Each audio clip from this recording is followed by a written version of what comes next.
I was dating this girl. And in the beginning, like a dummy, I was naive. Thought that she was, perfect. Like she had it all. But further investigations only revealed that Princess was fatally flawed. She had skeletons in her closet with the broken hearts of men who fell victim to her venom. And if I didn't escape the grip of her dominion, then I too was next in line. Can't lie, it wasn't love that had me blind. It was her honey-dipped lips, combined with a physique that stood 5'9", 135 pounds of fresh produce that produced a brilliant, radiant shine. Candy to the eye. Fellas, this gal was fine. The kind of fine that makes you look up at God and be like, you outdid yourself this time.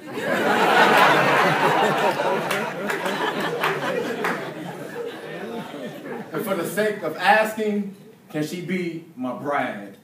And Lord, I know that she is almost saved. So for the moment, I'm willing to compromise.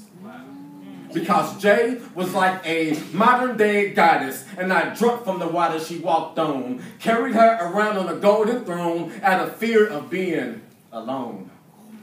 After all, my pursuit of relationships with women in the past, nothing but failed attempts. Some were overboard bitter, playing too hard to get, and others were like slave masters. The moment I committed an act they did not approve of, out came the whips. And I got tired of the beatings and the lashings, so what else could I do but jump ship?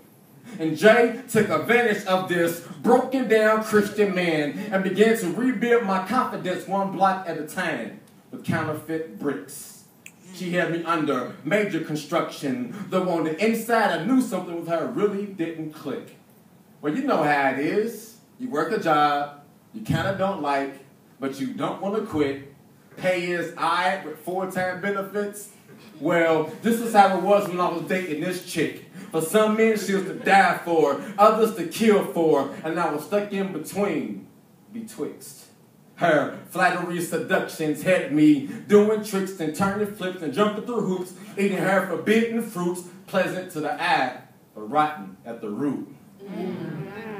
Believing her lies, disguised as truth, saying stuff like, Dewayne, I am what you need, and you will never in your life find another woman as good as me, who will love you the way I do, and if you ever leave me, I can easily find another man who will treat me way better than you. Wow. Understand?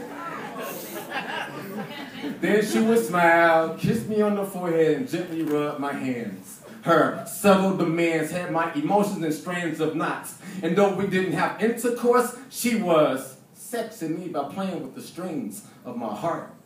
Her plot was to get all the props for leading me to the promised land of my destiny. But my true friends, the Jehu's in my life, knew that me and Jezebel wasn't yoked equally. And yeah, she came to church with me, but couldn't stand true spiritual authority unless it gave her artillery to push her agendas, goals, visions. And her form of submission was only for self-glorification, to make her look innocent in the eyes of others, gratification. And I was peeping game, so she wanted to hit me up with condemnation and depression, just so she could be my one and only obsession. Crown her Messiah, give her intercession, and have me on the path and nowhere led to heaven, but to hell for eternity.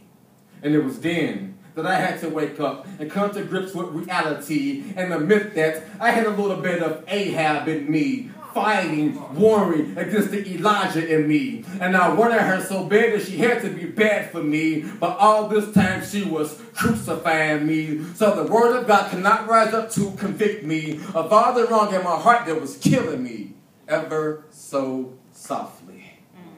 And oddly, my relationship with Jay was never a part of God's plan. So question, how many of us can say that we dated or married because we were in desperate need for some kind of companion? Hand raised. Guilty as charged. It came down to this. It was either her or God.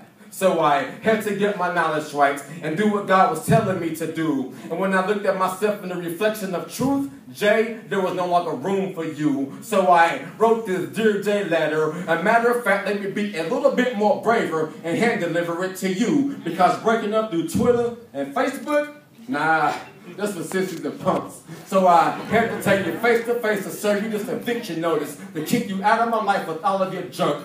You can't stay, not even on the premises, because the more I thought about Christ, it came to light that you were just a smiling nemesis, a thorn in my flesh, sent from Satan to buffet me. But what was used for my destruction, God used to exalt the truth of who He is over all the lies I allowed you to be. Which means it gives me great pleasure to bring this to an end. Jay, hit the road. You're no longer my boo. And for the record, we are no longer and can never, ever be friends.